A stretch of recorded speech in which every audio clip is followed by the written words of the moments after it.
Welcome back. Operation Sindoor super success. మరి కాసేపట్లో army press meet జరగబోతోంది. రక్షణ శాఖ అధికారులందరూ కూడా ఇందులో సమావేశమయ్యి ఇప్పటి వరకు మనం ఎలాంటి స్టెప్స్ తీసుకున్నాము, ఈ పాక్ ఉగ్రవాద స్థావరాలపై ఎలాంటి దాడులు చేశాము, ఇందులో ఎంతమంది మరణించారు, నెక్స్ట్ మరిన్ని దాడులు కొనసాగే అవకాశం ఉంటుందా అనే అంశంలో మొత్తానికి ఆర్మీ ప్రెస్ మీట్ మరి కాసేపట్లో ఉండబోతోంది.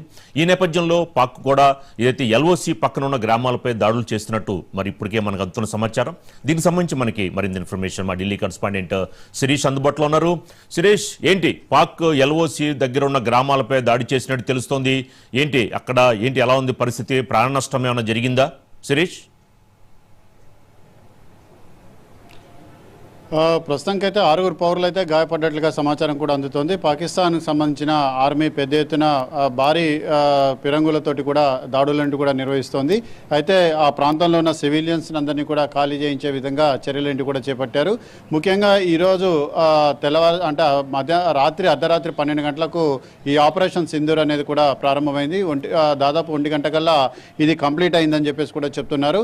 దాదాపుగా 12 సుకోయ్ M30 MK1 యుద్ధ విమానాలు, అదేవిధంగా 8 రాఫెల్ యుద్ధ విమానాలు, మొత్తం 20 విమానాలు ఈ స్ట్రైక్లో పాల్గొన్నట్లుగా కూడా ప్రస్తుతం సమాచారం కూడా అందుతోంది. దీన్ని అఫీషియల్గా ధృవీకరించాల్సి ఉంది. మరికొద్దిసేపట్లో ఇటు అధికారికంగా దీనికి సంబంధించి ministry of defence, ministry of external affairs రెండు కూడా మీడియా సమావేశం అనేది కూడా నిర్వహిస్తాయి. అయితే ఇటు పాకిస్తాన్ వైపు నుంచి ఎలాంటి నష్టం జరిగింది, భారత వైపున ఇప్పటివరకు అందుతున్న సమాచారం ప్రకారం దాడులు నిర్వహించి భారత్ పైలట్స్ అందరూ కూడా సేఫ్గా తిరిగి వచ్చారని చెప్పేసి కూడా చెప్తున్నారు. అయితే భారత వైపు నుంచి ఎటువంటి నష్టమైనా జరిగిందా అన్న దాని గురించి కూడా వివరాలంటూ కూడా వెల్లడించే అవకాశం కూడా కనపడుతోంది. సో మొత్తం మీద కనుక చూసినట్లయితే పాకిస్తాన్ వైపున అయితే భారీ స్థాయిలో నష్టం అనేది కూడా జరిగినట్లుగా సమాచారం. 9 టెర్రరిస్ట్ క్యాంపులకు సంబంధించి దాదాపు 90 మంది పైగా ఉగ్రవాదులు చనిపోయి ఉంటారని చెప్పేసి కూడా అంచనా వేస్తున్నారు. దీనికి సంబంధించి పాకిస్తాన్కి సంబంధించిన ఆర్మీ అధికారులు అఫీషియల్గా ధృవీకరించడం కూడా జరిగింది. అయితే ఎంతమంది చనిపోయారనే దాని గురించి మాత్రం స్పష్టంగా సమాచారం లేదు. కానీ ఇండియన్ ఎయిర్ ఫోర్స్కి సంబంధించిన జట్లు మా భూభాగంలోకి వచ్చి దాడులు లాంటివి కూడా జరిపినట్లుగా కూడా చెప్తున్నారు. దాదాపుగా 12 సుకోయ్ M30 KI యుద్ధ విమానాలు, 8 రాఫెల్ యుద్ధ విమానాలు భారత గగనతలాన్ని దాటి పాకిస్తాన్లో దాదాపు 40 కిలోమీటర్ల లోపలికి వెళ్ళి ఈ దాడులన్నిటి కూడా నిర్వహించినట్లుగా కూడా సమాచారం. దీనికి సంబంధించి ఇంకా అఫీషియల్ కన్ఫర్మేషన్ అనేది కూడా రావాల్సి ఉంది. సో ఏ విధంగా దాడులు నిర్వహించారు, దీనికి సంబంధించి ఏం జరిగిందనే దాని గురించి కూడా పూర్తి సమాచారం అనేది కూడా రావాల్సింది.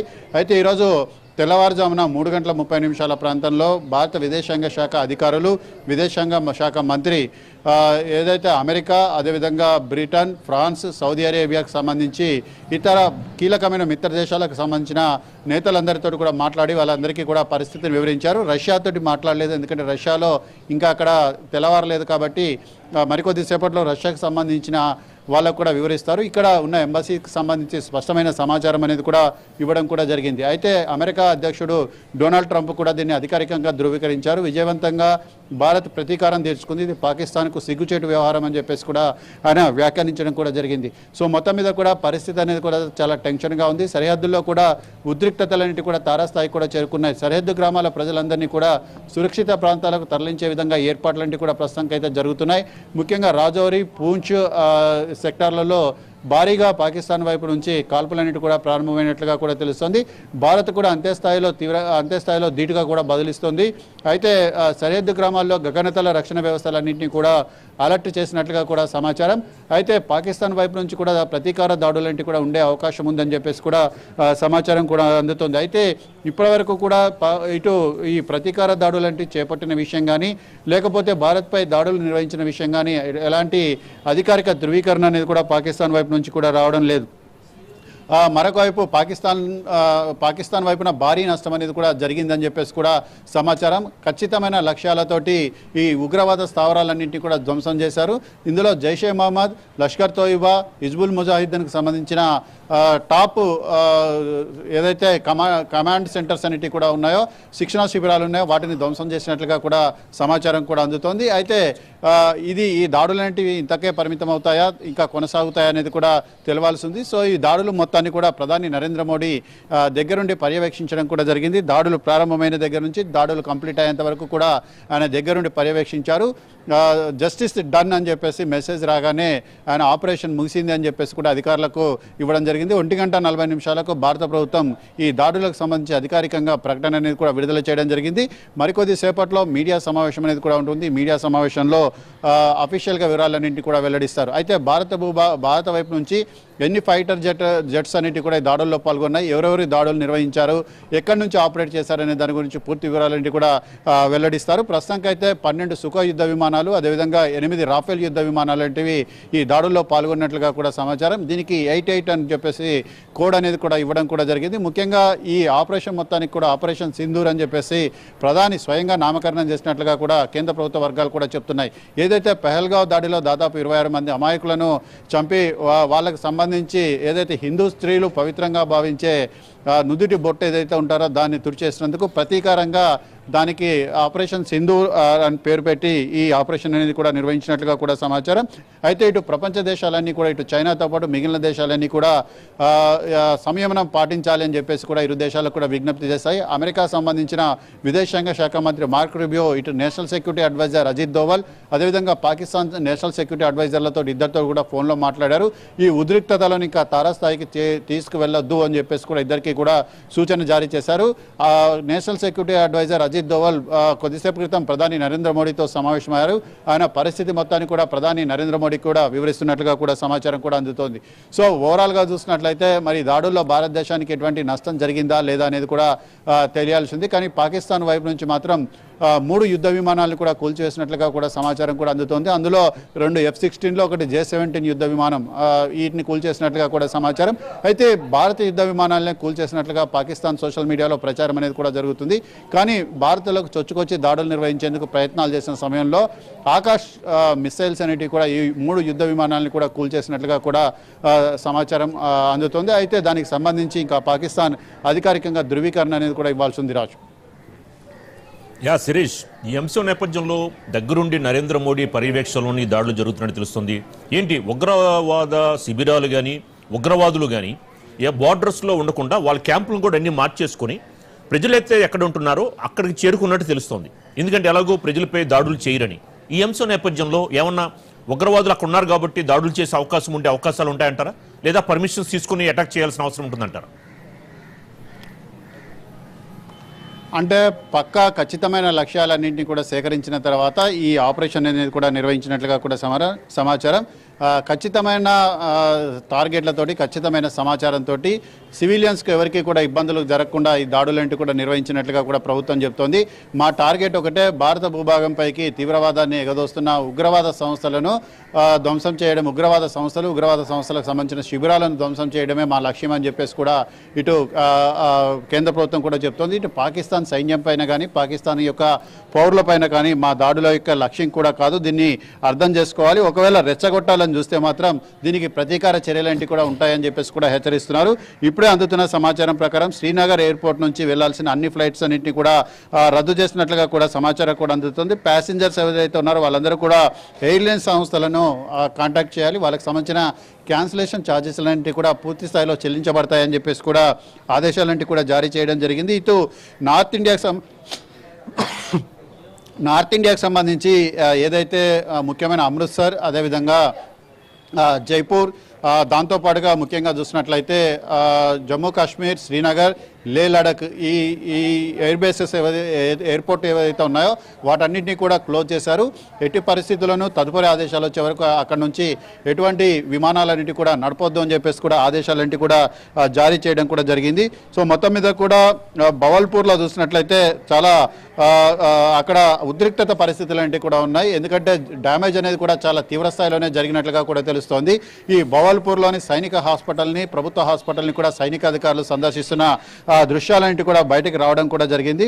సో మొత్తం మీద కనుక చూసినట్లయితే ఈ పాకిస్తాన్కి సంబంధించి పాక్ ఆక్యుపైడ్ కాశ్మీర్లో ఉన్న టెర్రరిస్ట్ క్యాంప్స్ ఏవైతే ఉన్నాయో వాటికి సంబంధించిన విజువల్స్ అన్నిటి కూడా ధ్వంసమైన విజువల్స్ అన్నిటి కూడా రావడం జరిగింది.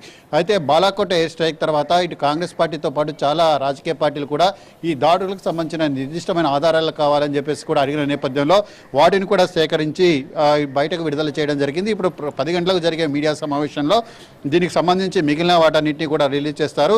అయితే ఇక్కడ ప్రెస్ కాన్ఫరెన్స్ అనేది 10 నుంచి 10:30 గంటల మధ్య ప్రాంతంలో జరిగే అవకాశం కూడా కనపడుతుంది. 11 గంటలకు ప్రధాని నరేంద్ర మోడీ ఆధ్వర్యంలో కేంద్ర కేబినెట్ సమావేశం అనేది కూడా ఉంది. ఈ కేంద్ర కేబినెట్ సమావేశంలో భాగంగా భద్రతా వ్యవహారాల కేంద్ర కేబినెట్ అనేది కూడా సమావేశమై పరిస్థితి మొత్తాన్ని కూడా సమీక్షిస్తుంది. ఇప్పటివరకు జరిగిన సమాచారం ఏదైతే ఉందో సమాచారం మొత్తాన్ని కూడా కేబినెట్ మినిస్టర్లకు వివరిస్తారు. ఇటు కేంద్ర ప్రభుత్వం వైపు నుంచి ముఖ్యంగా బీజేపీ జాతీయ అధ్యక్షుడు జేపీ నడ్డా, భాగస్వామ్య పక్షాల లీడర్లు ముఖ్యంగా ఎన్డీఏ భాగస్వామ్య పక్షాల లీడర్లైన చంద్రబాబు నాయుడు, నితీష్ కుమార్, పవన్ కళ్యాణ్ ఇలాంటి ముఖ్య నేతలందరితో కూడా మాట్లాడి పరిస్థితి మొత్తాన్ని కూడా వాళ్ళకు వివరించే అవకాశం కూడా ఉంది. అయితే వాళ్ళందరితో కూడా మాట్లాడిన తర్వాతనే ఈ దాడులకు భారత్ సిద్ధపడిందని చెప్పేసి కూడా సమాచారం. సో కేంద్ర ప్రభుత్వానికి ఎన్డీఏ భాగస్వామ్య పక్షాలన్నీ కూడా పూర్తి మద్దతు అనేది కూడా ప్రకటించిన నేపథ్యంలో ఈ దాడులకు సంబంధించి చాలా ఖచ్చితత్వంతో దాడులు అనేవి కూడా నిర్వహించినట్లుగా కూడా సమాచారం. అయితే all Indian pilots and fighter jets involved in operation Sindhu have return safely to base అని చెప్పేసి కూడా అఫీషియల్గా రిలీజ్ చేయడం కూడా జరిగింది. అంటే ఇండియా వైపు నుంచి కొంత లాస్ అనేది కూడా జరిగిందని చెప్పేసి వస్తున్న ప్రచారం ఏదైతే ఉందో అది తప్పు, అందులో ఎటువంటి నిజం అనేది కూడా లేదు. పాకిస్తాన్ డిఫెన్స్ మినిస్టర్ కూడా దీన్ని కన్ఫర్మ్ చేయడం కూడా జరిగింది. అయితే we will certainly talk with India of these situation అని చెప్పేసి కూడా చెప్పడం కూడా జరిగింది. అదేవిధంగా ఉద్రిక్తతలను తగ్గించేందుకు మేము ఇటువంటి చర్యలేంటి కూడా తీసుకుంటున్నామని చెప్పేసి కూడా ఆయన ప్రకటించారు. సో మొత్తం మీద కూడా ఒకసారి ఇండియా చేసిన దాడులతోటి పాకిస్తాన్ ఒక రకమైన భయాందోళనకు గురైంది. పాకిస్తాన్లో ఒక ప్యానిక్ సిచ్యువేషన్ అనేది కూడా ఎరేజ్ అయింది. Pakistan army chief general Munir అంటే అసలు ఈ ఘటన మొత్తానికి కారకుడైన వ్యక్తి ఎవరైతే ఉన్నారో ఆయన రిజైన్ చేయాలని చెప్పేసి పాకిస్తాన్ వ్యాప్తంగా కూడా డిమాండ్లు అనేవి కూడా వ్యక్తమవుతున్నాయి. ముఖ్యంగా పాకిస్తాన్కి సంబంధించిన ఆపోజిషన్స్ కూడా కేంద్ర ప్రభుత్వంపై అక్కడ దుమ్మెత్తిపోస్తున్న పరిస్థితి అనేది కూడా ఉంది. సో అనవసరంగా సిచ్యువేషన్ని కాంప్లికేటెడ్ చేసి పరిస్థితి ఇక్కడ దాకా తీసుకొచ్చారని చెప్పేసి కూడా ప్రభుత్వంపై విమర్శలంటే కూడా గుప్పిస్తున్నాయి. శిరీష్, ఇదే అంశానికి సంబంధించి ఏదైతే పాక్ రక్షణ మంత్రి మేమే ఉగ్రవాదాన్ని పెంచి పోషించాము, అమెరికా బ్రిటన్స్ కోసం మేము ఇలాంటి పనులు చేశాము, ఈ రోజున మేము అనుభవిస్తాము అంటున్నారు. కానీ యాక్చువల్గా ఇప్పుడు శిరీష్, పాకిస్తాన్లో పరిస్థితి ఎలా ఉంది? ఆ సైన్యానికి అక్కడ ఉన్న ఆఫీసర్స్కి మధ్య సమన్వయం లేదు అన్న అంశం నేపథ్యంలో ప్రజల్లో కూడా విముక్త వ్యక్తమవుతున్నట్టు తెలుస్తోంది. శిరీష్, తప్పకుండా, ఎందుకనంటే నిన్నటి నుంచి కూడా అదే ఏదైతే పెహల్గాం దాడి ఘటన జరిగిందో ఆ దాడి ఘటన జరిగిన దగ్గర నుంచి కూడా పాకిస్తాన్లో ఇంటర్నల్గా సిచ్యువేషన్ అనేది కూడా ఏమాత్రం కూడా బాగాలేదు. చాలా అక్కడ ఏదైతే ఉద్రిక్తమైన పరిస్థితులు ఏంటి కూడా ప్రాంతంలో నెలకొని ఉన్నాయని చెప్పొచ్చు. ముఖ్యంగా నిన్న చూసినట్టయితే బలూచిస్తాన్ లిబరేషన్ ఆర్మీ పాకిస్తాన్ సంబంధించిన ఆర్మీపై పెద్ద ఎత్తున దాడి చేశారు. ఈ దాడిలో దాదాపు 7 మంది కంటే ఎక్కువ పాకిస్తాన్ ఆర్మీ చనిపోవడం జరిగింది. పలువురికి తీవ్ర గాయాలయ్యాయి కూడా. ప్రస్తుతం ఉన్న పరిస్థితుల నేపథ్యంలో ఈ దాడులంటి కూడా సమర్థవంతంగా నిర్వహించినట్లు బలూచిస్తాన్ కూడా చెప్తోంది. బలూచిస్తాన్కి సంబంధించిన అఫీషియల్ మీడియాపై ఇండియా ఇన్ని రోజులు కూడా విధించిన బ్యాన్ కూడా ఎత్తివేయడం కూడా జరిగింది. సో మొత్తం మీద కూడా ఇండియా ఏదైతే రెస్పాన్స్ ఇచ్చిందో, ఏదైతే ప్రతీకారాన్ని తెచ్చుకుందో దీనిపైన ప్రపంచవ్యాప్తంగా కూడా ప్రశంసలన్నింటి కూడా వ్యక్తమవుతున్నాయి. ముఖ్యంగా గతంలో ఏదైతే స్ట్రైక్స్కు ప్రూఫ్స్ అడిగిన వాళ్లకు కొన్ని ప్రూఫ్స్ అని చెప్పేసి బీజేపీకి సంబంధించిన ట్విట్టర్ హ్యాండిల్లో ప్రూఫ్స్ అన్నింటి కూడా ఇవ్వడం జరుగుతుంది. పాకిస్తాన్కు సంబంధించిన ఆర్మీ అధికారులు నిర్వహించిన మీడియా సమావేశాన్ని కూడా ఇందులో కోట్ చేయడం కూడా జరిగింది. సురేష్, ఇదే అంశానికి సంబంధించి మొన్న అనుకుంటా పాకిస్తాన్ మంత్రిని ఏంటి మరి యుద్ధం కనుక వస్తే మీ పరిస్థితి ఏంటి అని అడిగితే నేను ఇంగ్లాండ్ పారిపోతానని చెప్పడం జరిగింది ఓపెన్గా. ఏంటి అసలు వాళ్ళలో అంత ధైర్య సాహసాలు లేవనుకోవచ్చా? లేదా మరి ఉత్తర ప్రగల్భాలు ఎందుకు? భారత్ యుద్ధం చేస్తే మేము యుద్ధం చేస్తాము, మేము ఎక్కడ భయపడము, అణ్వాయుధాలు ప్రయోగిస్తామని చెప్తున్నారు. కానీ స్వయంగా ఆ మంత్రే నేను ఇంగ్లాండ్ పారిపోతానని చెప్పాను. ఏంటి ఎలా చూడొచ్చు అంటారు? సో పాకిస్తాన్లో ఒక కోఆర్డినేషన్ అనేది కూడా లేదు, ఒక ప్రభుత్వం అనేది కూడా లేదు. అక్కడ ఆర్మీ, అదేవిధంగా ఇంటెలిజెన్స్ వ్యవస్థలు కూడా ప్రభుత్వాన్ని నడుపుతున్నాయి. ముఖ్యంగా అక్కడ ప్రభుత్వాలు కూడా ఏర్పడినా కూడా ఎన్నికల్లో పెద్ద ఎత్తున రిగ్గింగ్ జరిగింది. దీన్ని వ్యతిరేకించిన ఇమ్రాన్ ఖాన్ని అన్యాయంగా జైల్లో పెట్టారు. ఆ ఇమ్రాన్ ఖాన్ పార్టీ విజయం సాధిస్తుందని తెలిసే పెద్ద ఎత్తున రిగ్గింగ్కు పాల్పడి ఆయన విజయం సాధించకుండా ఫలితాలన్నింటినీ కూడా తారుమారు చేశారన్న ఒక అభిప్రాయం అనేది కూడా ఆ రోజు వెల్లడైంది. ప్రపంచవ్యాప్తంగా విమర్శలు కూడా వ్యక్తమయ్యాయి. దీనికి సంబంధించి అక్కడ ఆర్మీ అంతా కూడా ఇందులో జోక్యం చేసుకుంది. తమ చెప్పు చేతల్లో ఉండే కీలుబొమ్మ ప్రభుత్వాన్ని అక్కడ నెలకొల్పింది అని చెప్పేసి కూడా ఒక మెసేజ్ అనేది కూడా ఇవ్వడం కూడా జరిగింది. సో ఈ నేపథ్యంలో అక్కడ ఏదైతే మంత్రులు కానీ వీళ్ళందరూ కూడా కానీ నామమాత్రపు ఉత్సవ విగ్రహాలుగా మిగిలారు. వాళ్ళకు ఎటువంటి పవర్స్ అనేవి కూడా లేని పరిస్థితుల్లో ఉంది. అంటే అక్కడ దేశవ్యాప్తంగా నెలకొన్న పరిస్థితులపైన వాళ్ళు కూడా చాలా ఆందోళన అనేది కూడా వ్యక్తం చేయడం కూడా జరిగింది. ఎందుకంటే ఈ పరిస్థితిని ఎలా ఎదుర్కోవాలో అర్థం కాక కొంత ఇబ్బందికరమైన పరిస్థితుల్లో కూడా వాళ్ళు ఉన్నారు. సో ఇటువంటి పరిస్థితుల నేపథ్యంలో వాళ్ళు అంతకంటే చేసిందేమీ కూడా లేదు. సో మొత్తం మీద కూడా ఈ రోజు జరిగిన ఘటన పట్ల కూడా ఈ తీవ్రవాద గ్రూప్స్ ఏవైతే ఉన్నాయో వాటి పట్ల కూడా వాళ్ళు కొంత లోపల ఆనందం అనేది కూడా వ్యక్తం చేస్తున్నారు. ఎందుకంటే మేము చేయలేని పని ఇండియా చేసింది, అసలు మా పాకిస్తాన్ యొక్క అభివృద్ధికి ఈ తీవ్రవాదం అనేది ఒక పీడలా దాపురించింది, ఇది మమ్మల్ని డెవలప్ కానివ్వడం లేదు, దీనివల్ల మేము తీవ్ర స్థాయిలో నష్టపోతున్నాం, ఒకప్పుడు వేరే దేశాల కోసం చేసిన పాడు పనులన్నిటివి ఇప్పుడు మమ్మల్ని కబలిస్తున్నాయని చెప్పేసిన ఒక ఆందోళన అనేది కూడా వాళ్ళలో వ్యక్తం అవుతోంది. సో ఈ నేపథ్యంలో అంతర్జాతీయంగా వస్తున్న ఒత్తిడిని కూడా తట్టుకోవడం అనేది కూడా మామూలు విషయం కాదు. సో ఈ నేపథ్యంలో వాళ్ళు కూడా అసలు ఇంటర్నేషనల్ కమ్యూనిటీకి ఏం చెప్పుకోవాలో అర్థం కాని పరిస్థితుల్లో కూడా ఇటువంటి స్టేట్మెంట్లన్నిటి కూడా ఇవ్వడం జరుగుతోంది. శిరీష్, ఇదే అంశానికి సంబంధించి మనకి ఇప్పుడే రాహుల్ గాంధీ ట్వీట్ చేశారు, proud of our armed forces, జై హింద్ అని. ఏంటి మరి కొద్దిసేపట్లో ఏమన్నా మోడీ ఏదైతే ప్రెస్ మీట్ సంబంధించిన అంశంలో విపక్షాలను కూడా పిలిచే అవకాశం ఉంటుందా?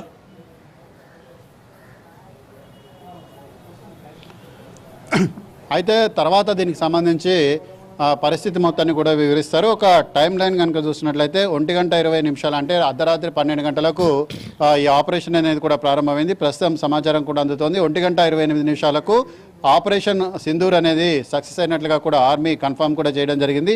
1:40 అంటే ఆపరేషన్ సింధూర్కు సంబంధించి 1:25 ఆర్మీ కన్ఫర్మ్ చేస్తే 1:40 ఈ 9 టెర్రరిస్ట్ క్యాంపులకు సంబంధించిన స్ట్రైక్స్ అనేవి కూడా కంప్లీట్ అయ్యాయి. 1:44 నుంచి 1:51 మధ్య పాకిస్తాన్లో పెద్ద ఎత్తున పేలుళ్లన్నిటి కూడా వినిపించినట్లు అక్కడ స్థానిక మీడియా చెప్తోంది. 1:51 ఆర్మీ డిక్లేర్ చేయడం కూడా జరిగింది. జస్టిస్ ఈజ్ సర్వ్డ్ అని చెప్పేసి ఆర్మీ డిక్లేర్ చేశారు. 2:46 రాజ్నాథ్ సింగ్ భారత్ మాతాకి జై అని చెప్పేసి ఒక పోస్ట్ అనేది కూడా చేయడం కూడా జరిగింది. సో ఇది అయితే ప్రస్తుతానికైతే టైం లైను. అయితే నిన్న కాంగ్రెస్ పార్టీ అధ్యక్షుడు మల్లికార్జున్ ఖర్గే చేసిన వ్యాఖ్యలేంటి కూడా ఇప్పుడు దేశవ్యాప్తంగా చర్చనీయాంశం అవుతున్నాయి. సో ఈ నేపథ్యంలో కాంగ్రెస్ పార్టీ గతంలో అనేక అనుమానాలంటి కూడా వ్యక్తం చేసింది. 2 రోజుల క్రితం చూసినట్లయితే ఉత్తరప్రదేశ్ కాంగ్రెస్ పార్టీ అధ్యక్షుడు రాఫెల్ యుద్ధ విమానాలకి నిమ్మకాయలు మిరపకాయలు కట్టి అవమానించే విధంగా ఒక ట్వీట్ అనేది కూడా చేయడం జరిగింది. ఈ దాడి అనేది కూడా పహల్గావ్ దాడి అనేది కూడా జరిగింది. జరిగిన తర్వాత కూడా మీరు ఎటువంటి చర్య కూడా తీసుకోలేదు అని చెప్పేసి ఆయన కేంద్ర ప్రభుత్వాన్ని ఉద్దేశించి ఆ పోస్ట్ చేయడం కూడా జరిగింది. ఆ పోస్ట్ పెద్ద ఎత్తున విమర్శలకు లోనే అయింది. ముఖ్యంగా గతంలో జరిగిన దాడులు కనుక చూసినట్లయితే పుల్వామా దాడి అనేది కూడా జరిగిన తర్వాత 12 రోజులకు భారత్ ప్రతీకారం తెచ్చుకొని బాలాకోట్ ఎయిర్ స్ట్రైక్స్ అన్నిటి కూడా చేయడం జరిగింది. ఇప్పుడు పహల్గావ్ దాడి జరిగిన తర్వాత 13 రోజులకు భారత్ ప్రతీకారం తెచ్చుకొని ఈ దాడులన్నిటి కూడా నిర్వహించింది. అయితే ప్రతి దాడికి కూడా ఒక నిర్దిష్టమైన కారణం, నిర్దిష్టమైన లక్ష్యం అనేది కూడా ఉంటుంది. అంటే తొందరపాటు చర్యలకు గురి కాకుండా ఖచ్చితమైన లక్ష్యాలతోటి ఉగ్రవాదులను ఏరివేయడమే తమ ధ్యేయం, ఇందులో మేము సక్సెస్ అయ్యామని చెప్పేసి కూడా ఇండియన్ గవర్నమెంట్ నిరూపించుకోవడం కూడా జరిగింది. శిరీష్, లాస్ట్ జరిగిన వార్లో మన భారతదేశానికి చెందిన ఈ పైలట్ అభినందన్ కూడా వాళ్ళకి చిక్కడం దొరికింది. తర్వాత కొన్ని అంశాలు బేస్ చేసుకుని అతను కూడా రిలీజ్ చేయడం జరిగింది. ఈ అంశం నేపథ్యంలో ఏంటి మరిన్ని జాగ్రత్తలు తీసుకునే అవకాశం ఉందా మన వాళ్ళు? తప్పకుండా, ఎందుకంటే యుద్ధం అన్నప్పుడు కొద్దిగా అటు ఇటుగా లాసెస్ అనేవి కూడా ఉంటాయి. కాకపోతే ఉగ్రవాద స్థావరాలను ధ్వంసం చేయడం అనేది, సేఫెస్ట్గా ధ్వంసం చేయడం అనేది కూడా ఇప్పుడు ఇది విజయవంతమైన చర్యగా కూడా చెప్తున్నారు. దీనికి సంబంధించి అఫీషియల్ కన్ఫర్మేషన్ రావాలంటే అఫీషియల్గా ఏమైంది అనే దాని గురించి కన్ఫర్మేషన్ అనేది కూడా రావాలి, అధికారికంగా ప్రకటన అనేది కూడా విడుదల కావాలి. అమిత్ షా కూడా ట్వీట్ చేయడం కూడా జరిగింది.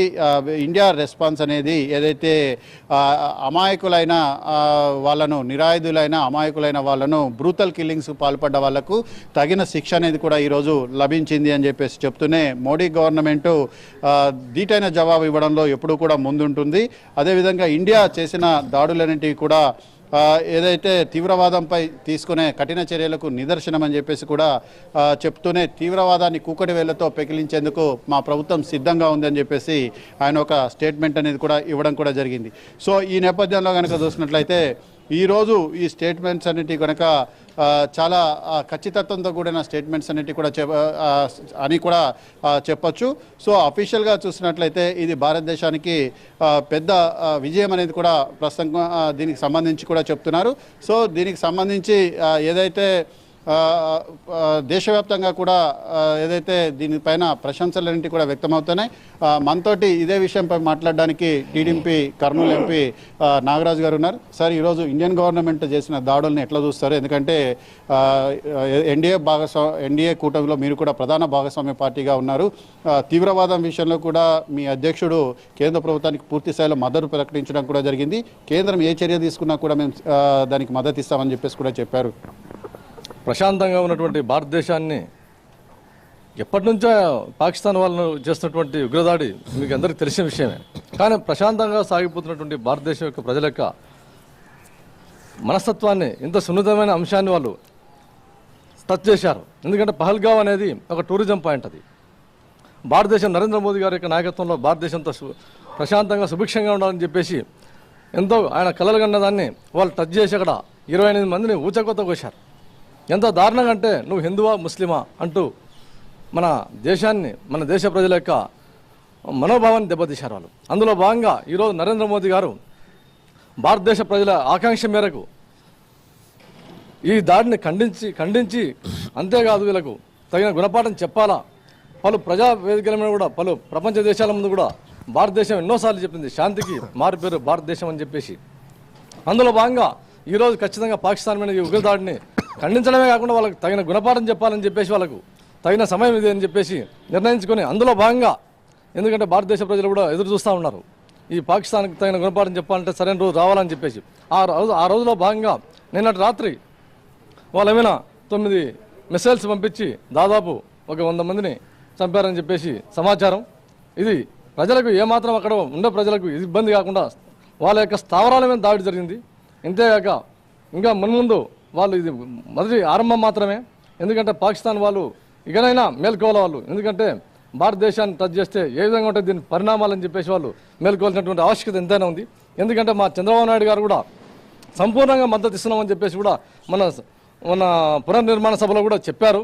అంతేగాక భారతదేశం, యావత్ భారతదేశం పార్టీలకు అతీతంగా ప్రతి ఒక్క పార్టీ కూడా ముందుకు వచ్చి ఖచ్చితంగా పాకిస్తాన్ గుణపాఠం చెప్పాల్సిందని చెప్తున్నారు. కాబట్టి ఈ సమయంలో పాకిస్తాన్ మీద ప్రతి చర్యకు మేమంతా కట్టుబడి ఉన్నామని చెప్పేసి తెలియజేస్తున్నాను. కాబట్టి రాబోయే రోజుల్లో పాకిస్తాన్కి ఏవైతే ఉన్నాయో సింధు జలాలైతేనేమి, ఇంకా ఇతరత్రా కూడా వాళ్ళకంతా కట్టుదిట్టం చేసి నరేంద్ర మోదీ గారు చాకచక్యంగా ఆయన చేస్తున్నటువంటి దౌత్యం అయితేనేమి ప్రతి విషయంలో ముందంజలో ఉన్నారు. కాబట్టి పాకిస్తాన్ వాళ్ళు ఇప్పటికైనా మేల్కొని భారతదేశాన్ని జోలికి రాకుండా మీరు ఉండాలని చెప్పేసి కోరుకుంటున్నాను. అంటే తీవ్రవాదంపై కఠిన చర్యలు తీసుకునే విషయంలో మీ ఎన్డీఏ ప్రభుత్వం కట్టుబడి ఉంటుందని చెప్పేసి నిరూపించుకుంది అనుకోవచ్చా? 100%. ఎందుకంటే నరేంద్ర మోదీ గారు ఎప్పటి నుంచో ముందు నుంచి భారతదేశానికి ఇది చాలా సుభిక్షమైన దేశం, ఇది శాంతికి మారుపేరు అని చెప్పేసి ఏదైతే చెప్తున్నారో అందులో భాగంగా ఎన్నిసార్లు వాళ్ళు కవ్వింపులకు గురి చేసినా కూడా చాలా మౌనంగా ఉన్నారు. కానీ మొన్నటి చేసినటువంటి దుర్ఘటన చాలా బాధాకరం. కాబట్టి వాళ్ళ మీద ఏ విధంగా చేస్తారో మీరంతా చూశారుగా. కాబట్టి ఏమాత్రం వాళ్ళని ఉపేక్షించము. కాబట్టి నరేంద్ర మోదీ గారి యొక్క ఆయన యొక్క కార్యాచరణ ఎట్లుంటుందో మీరు మున్ముందు చూస్తారని చెప్పేసి కూడా తెలియజేస్తున్నాను. నమస్కారం. సో ఇది అంటే ఇటు భాగస్వామ్య పక్షాలు కూడా ఏదైతే స్ట్రైక్స్ అనేవి కూడా జరిగాయి వాటిపైన సంతృప్తిని కూడా వ్యక్తం చేస్తున్నాయి.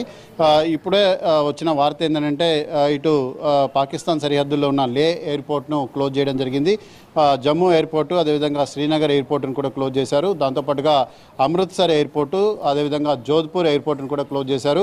అదేవిధంగా భుజ్ ఎయిర్పోర్ట్ను కూడా క్లోజ్ చేశారు. జామ్నగర్ ఎయిర్పోర్ట్ని కూడా క్లోజ్ చేశారు. చండీగఢ్ ఎయిర్పోర్ట్ను కూడా క్లోజ్ చేయడం జరిగింది. రాజ్కోట్ ఎయిర్పోర్ట్ను కూడా క్లోజ్ చేశారు. ధర్మశాల ఎయిర్పోర్ట్ను కూడా క్లోజ్ చేశారు. సో ఈ నేపథ్యంలో ముఖ్యంగా నేను మరోసారి చదువుతున్నా, లే, జమ్మూ, శ్రీనగర్, అమృత్సర్, జోధ్పూర్, భుజ్, జామ్నగర్, చండీగఢ్, రాజ్కోట్, ధర్మశాల ఈ ఎయిర్పోర్ట్లలో నుంచి ఈ ఎయిర్పోర్ట్ల ద్వారా ప్రయాణించే వాళ్ళు కానీ లేదంటే ఈ ప్రాంతాలకు వెళ్ళే వాళ్ళు కానీ తమ టికెట్లను క్యాన్సలేషన్ చేసుకోవాలి. సివిల్ ఏవియేషన్ మినిస్ట్రీ కూడా పూర్తి రిఫండ్ అనేది కూడా ఇవ్వాలని చెప్పేసి విమానయాన సంస్థలను కూడా ఆదేశించింది. సో దానికి సంబంధించి పూర్తి రిఫండ్ అనేది కూడా ఇవ్వబోతున్నట్లుగా కూడా సమాచారం.